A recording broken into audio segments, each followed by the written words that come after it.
ഓം ശാന്തി 25/9/2025 പ്രഭാതമുരളി മധുബൻ. മധുരമായ കുട്ടികളെ, ഈ ഡ്രാമയുടെ കളി കൃത്യമായാണ് നടക്കുന്നത്. ആരുടെ ഏത് പാർട്ട് ഏത് സമയത്ത് നടക്കണമോ അത് തന്നെയാണ് ആവർത്തിക്കുന്നത്. ഈ കാര്യം യഥാർത്ഥ രീതിയിൽ മനസ്സിലാക്കണം. ചോദ്യം: നിങ്ങൾ കുട്ടികളുടെ പ്രഭാവം എപ്പോഴാണ് പുറത്തുവരിക? ഇപ്പോഴും ഏത് ശക്തിയുടെ കുറവാണുള്ളത്? ഉത്തരം: എപ്പോൾ യോഗത്തിൽ ശക്തിശാലിയാകുന്നുവോ അപ്പോൾ പ്രഭാവമുണ്ടാകും. ഇപ്പോൾ അത്രയും ശക്തിയില്ല. ഓർമ്മയിലൂടെയേ ശക്തി ലഭിക്കൂ. ജ്ഞാനമാകുന്ന വാളിൽ ഓർമ്മയാകുന്ന മൂർച്ച വേണം. അതിപ്പോഴും കുറവാണ്. സ്വയം ആത്മാവാണെന്ന് മനസ്സിലാക്കി ബാബയെ ഓർമ്മിക്കാമെങ്കിൽ തോണി അക്കരെ എത്തും. ഇത് സെക്കൻഡിന്റെ തന്നെ കാര്യമാണ്. ഓം ശാന്തി. ആത്മീയ കുട്ടികൾക്ക് ആത്മീയ അച്ഛനിരുന്ന് മനസ്സിലാക്കി തരികയാണ്. ആത്മീയ അച്ഛനെന്ന് ഒരേ ഒരാളെയാണ് പറയുന്നത്. ബാക്കി എല്ലാവരും ആത്മാക്കളാണ്. ആത്മീയ അച്ഛനെ പരമാത്മാവ് എന്നാണ് പറയുന്നത്. ബാബ പറയുന്നു, ഞാനും ആത്മാവാണ്. പക്ഷെ ഞാൻ പരമമായ സുപ്രീം സത്യമാണ്. ഞാൻ തന്നെയാണ് പതീതപാവനൻ, ജ്ഞാനസാഗരൻ. ബാബ പറയുന്നു, ഞാൻ വരുന്നത് തന്നെ ഭാരതത്തിലാണ്, കുട്ടികളെ വിശ്വത്തിന്റെ അധികാരിയാക്കി മാറ്റാൻ. നിങ്ങൾ തന്നെ ആയിരുന്നില്ലേ അധികാരികൾ? ഇപ്പോൾ ഓർമ്മ വന്നു. കുട്ടികളിൽ ഓർമ്മ ഉണർത്തുകയാണ്. നിങ്ങൾ ആദ്യം സത്യയുഗത്തിലേക്ക് വന്നു. പിന്നീട് പാർട്ട് അഭിനയിച്ച് 84 ജന്മങ്ങൾ അനുഭവിച്ച് അവസാനമെത്തി.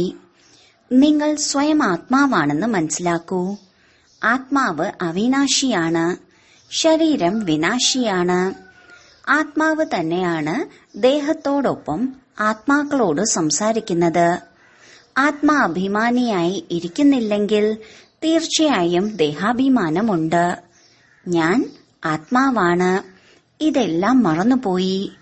പാപാത്മാവ്, പുണ്യാത്മാവ്, മഹാനാത്മാവ് എന്നെല്ലാം പറയാറുണ്ട്. പിന്നീട് അവർക്ക് പരമാത്മാവാകാൻ സാധിക്കില്ല. ആർക്കും ഞാൻ ശിവനാണ് എന്ന് പറയാൻ കഴിയില്ല. ഒരുപാട് പേർക്ക് ശരീരത്തിന് ശിവൻ എന്ന് പേരുണ്ട്. ആത്മാവ് എപ്പോൾ ശരീരത്തിൽ പ്രവേശിക്കുന്നുവോ അപ്പോഴാണ് പേര് വെക്കുന്നത്. എന്തുകൊണ്ടെന്നാൽ ശരീരത്തോടൊപ്പമാണ് പാർട്ട് അഭിനയിക്കേണ്ടത്. അതിനാൽ മനുഷ്യർ പിന്നീട് ഞാൻ ഇന്നയാളാണ് എന്ന ശരീരത്തിന്റെ അഭിമാനത്തിലേക്ക് വരുന്നു. ഇപ്പോൾ മനസ്സിലാക്കുന്നു, അതെ, ഞാൻ ആത്മാവാണ്. ഞാൻ 84 ജന്മങ്ങൾ പൂർത്തിയാക്കി. ഇപ്പോൾ നമ്മൾ ആത്മാവിനെ അറിഞ്ഞു കഴിഞ്ഞു. നമ്മൾ ആത്മാക്കൾ സതോ പ്രധാനമായിരുന്നു. പിന്നീട് ഇപ്പോൾ തമോ പ്രധാനമായിരിക്കുന്നു. എപ്പോഴാണോ എല്ലാ ആത്മാക്കളിലും അഴുക്ക് നിറയുന്നത് അപ്പോഴാണ് ബാബ വരുന്നത്. സ്വർണത്തിൽ ചെമ്പ് ചേർക്കാറില്ലേ? നിങ്ങൾ ആദ്യം സത്യമായ സ്വർണമായിരുന്നു. പിന്നീട് വെള്ളി, ചെമ്പ്, പിന്നെ ഇരുമ്പായി നിങ്ങൾ തീർത്തും കറുത്തുപോകുന്നു. ഈ കാര്യങ്ങൾ മറ്റാർക്കും മനസ്സിലാക്കി തരാൻ സാധിക്കില്ല. ആത്മാവ് നിർലേപമാണ് എന്നെല്ലാവരും പറയുന്നു. അഴുക്ക് എങ്ങനെയാണ് പറ്റുന്നത്?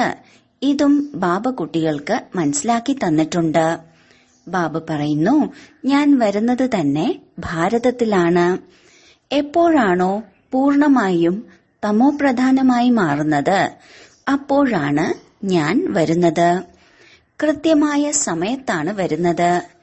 എങ്ങനെയാണോ ഡ്രാമയിൽ കൃത്യമായി കളി നടക്കാറില്ലേ?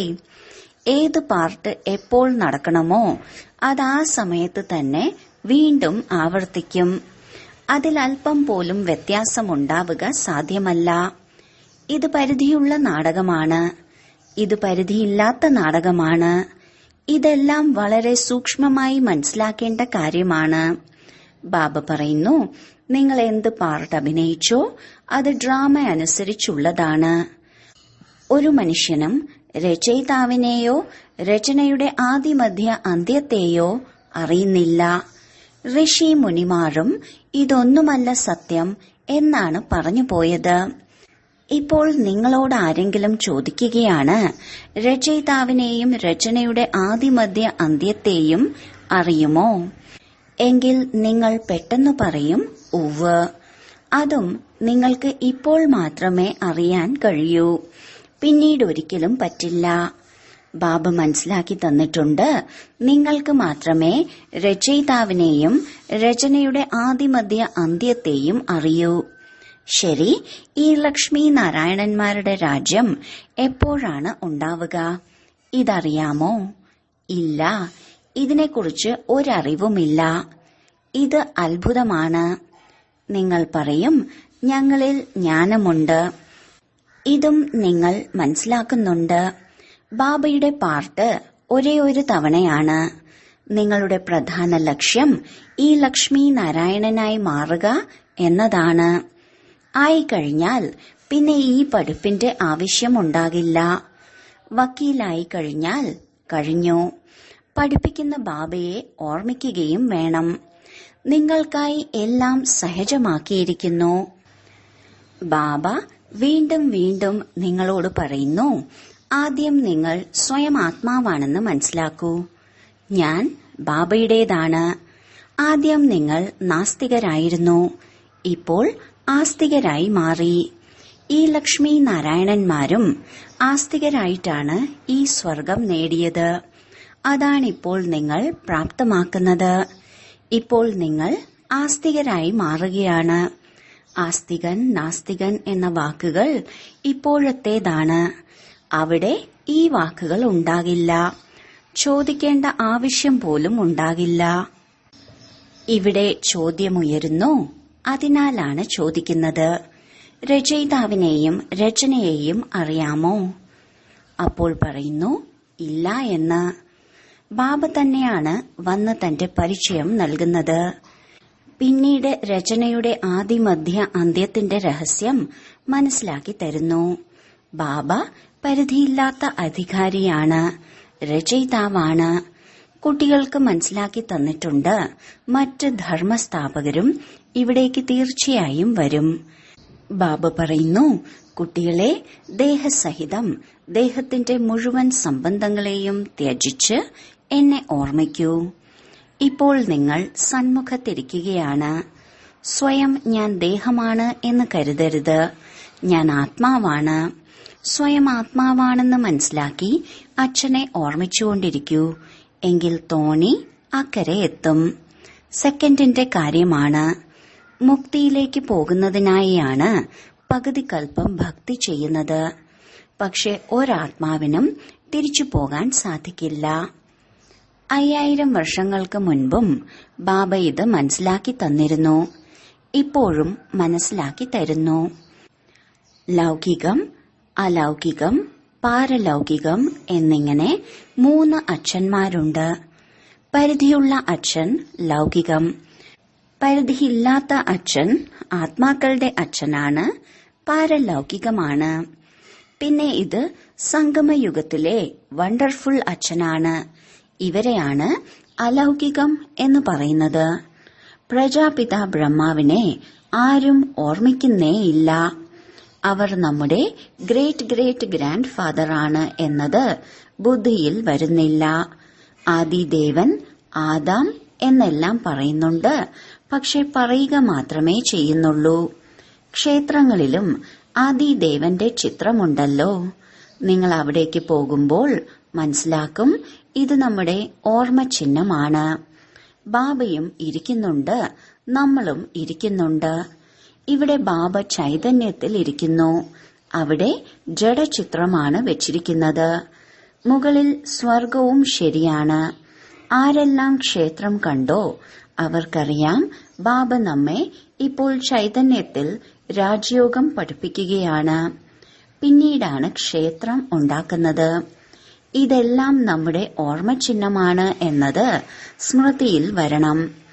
ഇപ്പോൾ ഈ ലക്ഷ്മി നാരായണന്മാരായി നമ്മൾ മാറുകയാണ്. ആയിരുന്നു, പിന്നീട് ഏണിപ്പടി താഴേക്ക് ഇറങ്ങി വന്നു. ഇപ്പോൾ വീണ്ടും നമ്മൾ വീട്ടിലേക്ക് പോയി പിന്നീട് രാമരാജ്യത്തിലേക്ക് വരും. പിന്നാലെ രാവണ രാജ്യം വരും. പിന്നീട് നമ്മൾ വാമമാർഗത്തിലേക്ക് പോകും. ബാബ എത്ര നല്ല രീതിയിലാണ് മനസ്സിലാക്കി തരുന്നത്. ഈ സമയത്ത് മുഴുവൻ മനുഷ്യരും പതീതമാണ്. അതിനാലാണ് വിളിക്കുന്നത്, അല്ലയോ പതിത പാവന, വന്ന് ഞങ്ങളെ പാവനമാക്കി മാറ്റൂ. ദുഃഖമില്ലാതാക്കി സുഖത്തിലേക്കുള്ള വഴി പറഞ്ഞു തരൂ. ഭഗവാൻ ഏതെങ്കിലും ഒരു വേഷത്തിൽ വരും എന്ന് പറയാറുണ്ട്. ഇപ്പോൾ പട്ടിയിലോ പൂച്ചയിലോ അല്ലെങ്കിൽ കല്ലിലോ മുള്ളിലോ ഒന്നും വരില്ലല്ലോ. ഭാഗ്യശാലി രഥത്തിൽ വരുന്നു എന്ന് പാടിയിട്ടുണ്ട്. ബാബ സ്വയം പറയുന്നു, ഞാൻ ഈ സാധാരണ രഥത്തിൽ പ്രവേശിക്കുന്നു. ഇവർക്ക് തന്റെ ജന്മങ്ങളെക്കുറിച്ച് അറിയില്ല. ഇപ്പോൾ നിങ്ങൾക്ക് അറിയാം. ഇവരുടെ അനേകം ജന്മങ്ങളുടെ അന്തിമത്തിൽ വാനപ്രസ്ഥ അവസ്ഥയാകുമ്പോഴാണ് ഞാൻ പ്രവേശിക്കുന്നത്. ഭക്തിമാർഗത്തിൽ പാണ്ഡവരുടെ അനേകം വലിയ വലിയ ചിത്രങ്ങൾ നിർമ്മിച്ചിട്ടുണ്ട്. റങ്കൂണിലും ബുദ്ധന്റെ വളരെ വലിയ ചിത്രമുണ്ട്. ഇത്രയും വലിയ മനുഷ്യർ ആരും ഉണ്ടാകില്ല. കുട്ടികൾക്കിപ്പോൾ ചിരി വരുന്നുണ്ടാകും. രാവണന്റെ ചിത്രം എങ്ങനെ നിർമ്മിച്ചിരിക്കുന്നു. ദിനം പ്രതിദിനം വലുതാക്കിക്കൊണ്ടിരിക്കുന്നു. എല്ലാ വർഷവും കത്തിക്കുന്ന ഇത് എന്ത് വസ്തുവാണ്? ഇങ്ങനെ ഏതെങ്കിലും ഒരു ശത്രു ഉണ്ടാവുമോ? ശത്രുവിന്റെ ചിത്രമാണ് ഉണ്ടാക്കി കത്തിക്കുന്നത്. ശരി, രാവണൻ ആരാണ്? ഓരോ വർഷവും ഉണ്ടാക്കി കത്തിക്കാൻ എപ്പോഴാണ് ശത്രുവായി മാറിയത്? ഈ ശത്രുവിനെ കുറിച്ച് ആർക്കും ഒന്നും അറിയില്ല. ഇതിന്റെ അർത്ഥവും ആർക്കും ഒട്ടും അറിയില്ല. ബാബ മനസ്സിലാക്കി തരുന്നു, അവർ രാവണ സമ്പ്രദായമാണ്, നിങ്ങൾ രാമസമ്പ്രദായമാണ്.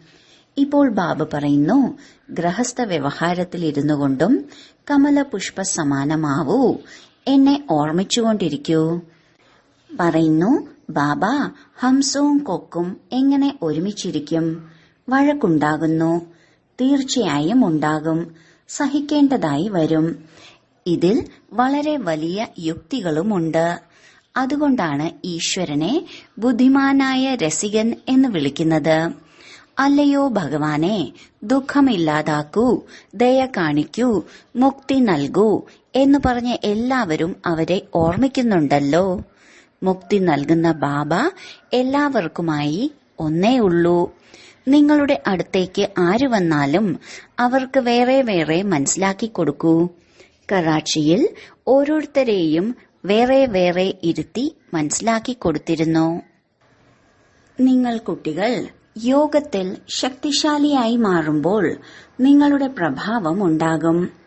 ഇപ്പോൾ അത്രയും ശക്തിയില്ല. ഓർമ്മയിലൂടെ ശക്തി ലഭിക്കുന്നു. പഠിപ്പിലൂടെ ശക്തി ലഭിക്കുകയില്ല. ജ്ഞാനം വാളാണ്. അതിൽ ഓർമ്മയുടെ മൂർച്ച വേണം. ആ ശക്തി കുറവാണ്. ബാബ ദിവസവും പറഞ്ഞുകൊണ്ടിരിക്കുന്നു, കുട്ടികളെ, ഓർമ്മയുടെ യാത്രയിൽ ഇരിക്കുന്നതിലൂടെ നിങ്ങൾക്ക് ശക്തി ലഭിക്കും. പഠിപ്പിൽ ഇത്രയും ശക്തിയില്ല. ഓർമ്മയിലൂടെ നിങ്ങൾ മുഴുവൻ വിശ്വത്തിന്റെയും അധികാരിയായി മാറുന്നു. നിങ്ങൾ നിങ്ങൾക്ക് വേണ്ടി തന്നെയാണ് എല്ലാം ചെയ്യുന്നത്. വളരെയധികം പേർ വന്നു, പിന്നീട് പോയി. മായയും ശക്തിശാലിയാണ്. കുറെ പേർ വന്നില്ല, പറയുന്നു, ജ്ഞാനം വളരെ നല്ലതാണ്, സന്തോഷവും തോന്നുന്നുണ്ട്. പുറത്തുപോയി, തീർന്നു. അല്പം പോലും നിലനിൽക്കാൻ അനുവദിക്കുന്നില്ല. ചിലർക്ക് വളരെ സന്തോഷമാകുന്നു. ആഹാ, ഇപ്പോൾ ബാബ വന്നിരിക്കുന്നു, നമ്മൾ നമ്മുടെ സുഖധാമത്തിലേക്ക് പോകും. ബാബ പറയുന്നു, മുഴുവൻ രാജധാനിയും സ്ഥാപനയായിട്ടില്ല. നിങ്ങളിപ്പോൾ ഈശ്വരീയ സന്താനങ്ങളാണ്. പിന്നീട് ദേവതകളായി മാറും. ഡിഗ്രി കുറഞ്ഞില്ലേ? മീറ്ററിൽ പോയിന്റ് ഉണ്ടാകും. ഇത്രയും പോയിന്റ് കുറഞ്ഞു. നിങ്ങളിപ്പോൾ ഏറ്റവും ഉയർന്നതായി മാറുന്നു. പിന്നീട് കുറഞ്ഞു കുറഞ്ഞ് താഴേക്ക് വരും. ഏണിപ്പടി താഴേക്ക് ഇറങ്ങുക തന്നെ വേണം.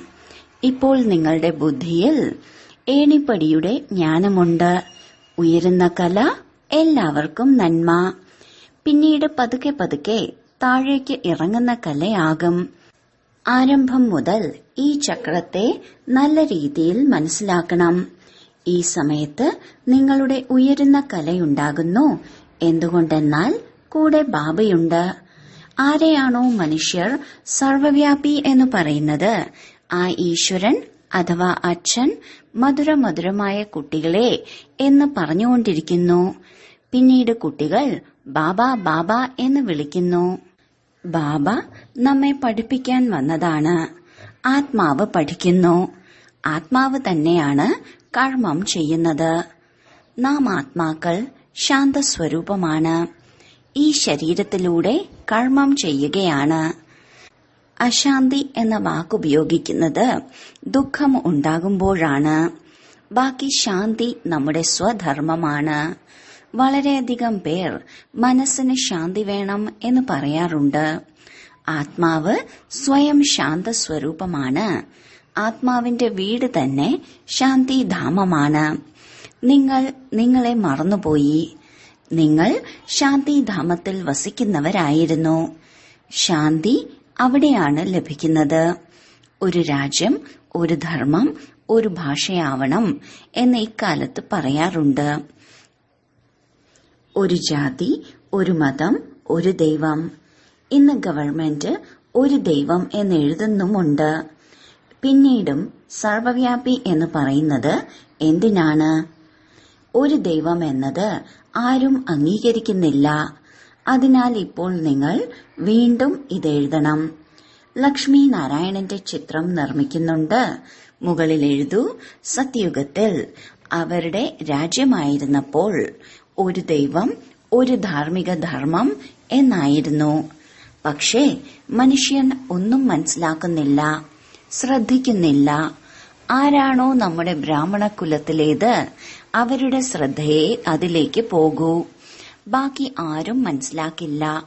അതിനാലാണ് ബാബ പറയുന്നത്, വേറെ വേറെ ഇരുത്തൂ, എന്നിട്ട് മനസ്സിലാക്കി കൊടുക്കൂ.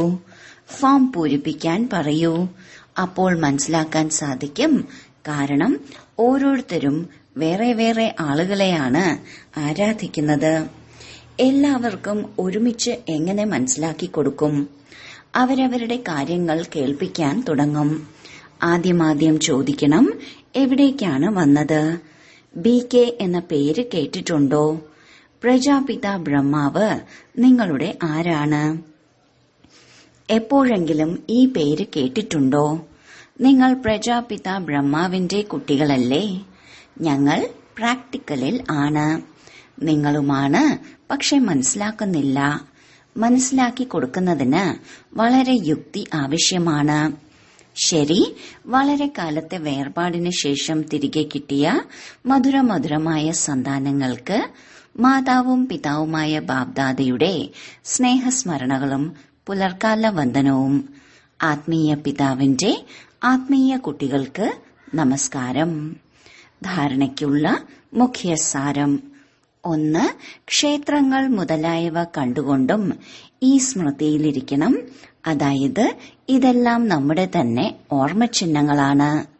ഇപ്പോൾ നമ്മൾ ഇങ്ങനെയുള്ള ലക്ഷ്മി നാരായണനായി മാറുകയാണ്. 2. ഗൃഹസ്ഥ വ്യവഹാരത്തിലിരുന്നു കൊണ്ടും കമലപുഷ്പ സമാനം കഴിയണം. ഹംസവും കൊക്കും ഒരുമിച്ചാണെങ്കിൽ വളരെ യുക്തിപൂർവം നടക്കണം, സഹിക്കുകയും വേണം. വരദാനം: ഒരുമയുടെയും സന്തുഷ്ടതയുടെയും സർട്ടിഫിക്കറ്റിലൂടെ സേവനങ്ങളിൽ സദാ സഫലതാമൂർത്തിയായി ഭവിക്കട്ടെ. സേവനങ്ങളിൽ സദാ സഫലതാമൂർത്തിയാകുന്നതിനു വേണ്ടി 2 കാര്യങ്ങൾ ശ്രദ്ധിക്കണം. 1. സംസ്കാരങ്ങളെ ചേർക്കുന്നതിനുള്ള ഒരുമ. 2. സ്വയവും സദാ സന്തുഷ്ടമായിരിക്കുക, ഒപ്പം മറ്റുള്ളവരെയും സന്തുഷ്ടമാക്കുക. സദാ പരസ്പരം സ്നേഹത്തിന്റെ ഭാവനയിലൂടെ, ശ്രേഷ്ഠ ഭാവനയിലൂടെ സമ്പർക്കത്തിൽ വരൂ. എങ്കിൽ ഈ 2 സർട്ടിഫിക്കറ്റുകളും ലഭിക്കും. പിന്നെ താങ്കളുടെ പ്രാക്ടിക്കൽ ജീവിതം ബാബയുടെ മുഖത്തിന്റെ ദർപ്പണമായി മാറും. മാത്രമല്ല, ആ ദർപ്പണത്തിൽ ബാബ ആരാണോ എങ്ങനെയാണോ അതേപോലെ കാണപ്പെടും. സ്ലോഗൻ: ആത്മസ്ഥിതിയിൽ സ്ഥിതി ചെയ്ത് അനേകം ആത്മാക്കൾക്ക് ജീവദാനം കൊടുക്കൂ, എങ്കിൽ ആശീർവാദം ലഭിക്കും. അവ്യക്ത സൂചന: ഇപ്പോൾ ഉത്സാഹത്തിന്റെ അഗ്നി പ്രജ്വലിതമാക്കി യോഗം ജ്വാലാരൂപമാക്കി മാറ്റൂ. അഗ്നിയിൽ ഏതെങ്കിലും വസ്തു ഇട്ടാൽ പേരും രൂപവും ഗുണവും എല്ലാം പരിവർത്തനപ്പെടുന്നു. അതേപോലെ താങ്കൾ എപ്പോൾ ബാബയുടെ ഓർമ്മയുടെ ഉത്സാഹത്തിന്റെ അഗ്നിയിലിരിക്കുന്നുവോ അപ്പോൾ പരിവർത്തനപ്പെടുന്നു. മനുഷ്യനിൽ നിന്നും ബ്രാഹ്മണനായി മാറുന്നു, പിന്നെ ഫരിഷ്തയും ദേവതയുമായി മാറുന്നു. ഉത്സാഹത്തിന്റെ അഗ്നിയിലൂടെ അത്രയും പരിവർത്തനം നടക്കുന്നു. അതിലൂടെ തന്റേതായി ഒന്നും തന്നെ അവശേഷിക്കുന്നില്ല. അതിനാൽ ഓർമ്മയെ തന്നെയാണ് ജ്വാലാരൂപമെന്ന് പറയുന്നത്. ഓം ശാന്തി.